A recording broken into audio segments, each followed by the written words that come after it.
The left-wing gender insanity being pushed on our children is an act of child abuse. Very simple.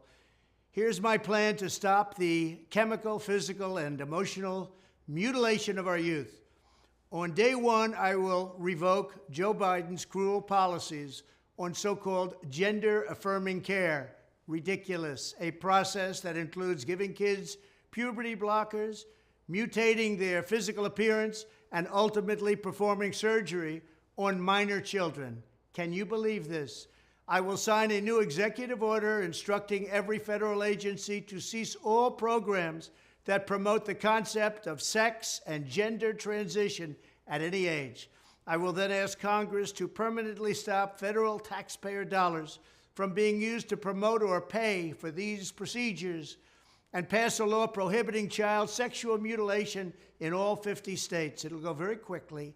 I will declare that any hospital or healthcare provider that participates in the chemical or physical mutilation of minor youth will no longer meet federal health and safety standards for Medicaid and Medicare and will be terminated from the program immediately. Furthermore, I will support the creation of a private right of action for victims to sue doctors who have unforgivably performed these procedures on minor children. The Department of Justice will investigate Big Pharma and the big hospital networks to determine whether they have deliberately covered up horrific long-term side effects of sex transitions in order to get rich at the expense of vulnerable patients, in this case, very vulnerable.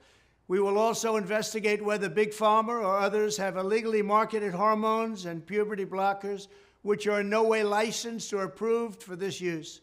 My Department of Education will inform states and school districts that if any teacher or school official suggests to a child that they could be trapped in the wrong body, they will be faced with severe consequences, including potential civil rights violations for sex discrimination and the elimination of federal funding.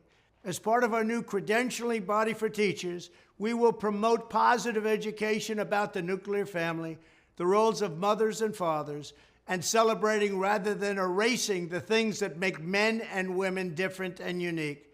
I will ask Congress to pass a bill establishing that the only genders recognized by the United States government are male and female, and they are assigned at birth.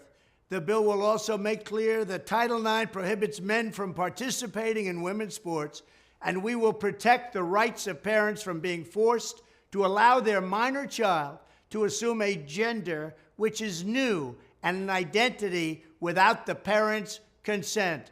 The identity will not be new, and it will not be without parental consent. No serious country should be telling its children that they were born with the wrong gender, a concept that was never heard of in all of human history. Nobody's ever heard of this, what's happening today.